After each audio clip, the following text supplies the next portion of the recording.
Imagine a world long before our time, a vast expanse of green and blue. This is the Philippines during the Pleistocene epoch, an archipelago dramatically different from the one we know today. Land bridges connected what are now separate islands, forming a highway for ancient life.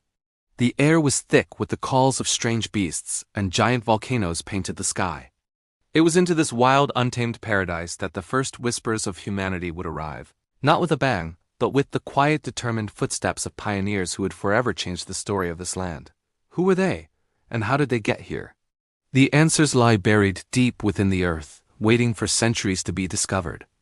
Let's travel back an incredible 709,000 years to the province of Kalinga in northern Luzon. This isn't a scene from a movie. It's a moment frozen in time, uncovered by science. Picture a group of early humans, our distant relatives, gathered around the carcass of a massive rhinoceros. They aren't just scavenging. They are actively butchering it. In their hands are stone tools, flakes, and cores they skillfully crafted. Each strike of stone against bone leaves a mark, cut marks, percussion marks, irrefutable proof of their intelligence and resourcefulness. This discovery in Kalinga was a game-changer. It pushed back the timeline of hominin activity in the Philippines by hundreds of thousands of years, proving that long before modern humans, someone else called these islands home. For decades, the story of these ancient toolmakers was a mystery. We had their tools, we had the bones of the animals they hunted, but we didn't have them. The ghost of Kalinga Man, as some called them, haunted the scientific world. Who were they? Then, in another cave in northern Luzon, Callao Cave, a discovery was made that would send shockwaves through the field of paleoanthropology. In 2007, a single foot bone was found, and later, more teeth, finger, and toe bones. They were small, delicate, and strangely curved. They didn't belong to any known human species.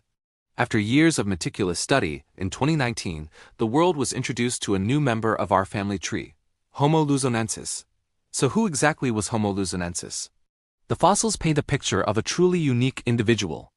They were likely small-bodied, maybe even smaller than other hobbit-like species found in the region.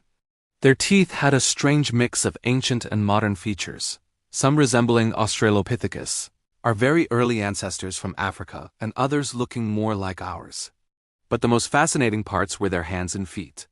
The finger and toe bones were curved, a trait often associated with a life spent climbing trees. This suggests that even as they walked on two legs, Homo luzonensis may have been just as comfortable in the forest canopy as they were on the ground, a fascinating adaptation to their island environment. They weren't a missing link, but a distinct branch of the human story that evolved in isolation for millennia. As the ice ages waxed and waned, the world changed, and so did the inhabitants of the Philippines. Our story now jumps forward in time to the late Pleistocene, around 47,000 years ago. The land bridges have largely vanished, and new pioneers are arriving, this time by sea. In the magnificent Taban Caves of Palawan, another chapter unfolds. In 1962, a team led by Robert Fox unearthed a skull cap and jawbone. These were different. They belonged to Homo sapiens, anatomically modern humans. They were us. Dubbed Taban Man. These remains were, for a long time, the earliest evidence of modern humans in the Philippines. While more recent discoveries have since challenged that specific date, the Taban Caves remain a profoundly important site, a window into the lives of the first modern Filipinos. Life for these early modern humans was a daily struggle for survival, a testament to their resilience and ingenuity. They were expert hunter-gatherers, moving through the landscape with an intimate knowledge of the seasons. Men would have hunted deer, wild boar, and smaller game, while women and children gathered edible plants, fruits, roots, and shellfish from the coastlines and forests. Their toolkit was becoming more sophisticated. They still used stone, but now they were polishing it, creating stronger, more effective axes and adzes. And in the layers of the cave floors, we find another incredible innovation: early pottery. These simple clay vessels represent a monumental leap, allowing them to cook, store food, and carry water more easily. This wasn't just about survival anymore. It was about building a home, creating a culture, and laying the foundations for future generations. The story of the dawn of man in the Philippines is not a simple, linear tale. It's a complex, interwoven saga of multiple species and epic migrations. From the mysterious toolmakers of Kalinga 709,000 years ago to the unique tree-climbing Homo luzonensis, and finally to the arrival of our own species, the resourceful Taban men. Each group left its mark, adapting to the unique challenges and opportunities of this island world. They are the original pioneers, the ultimate survivors.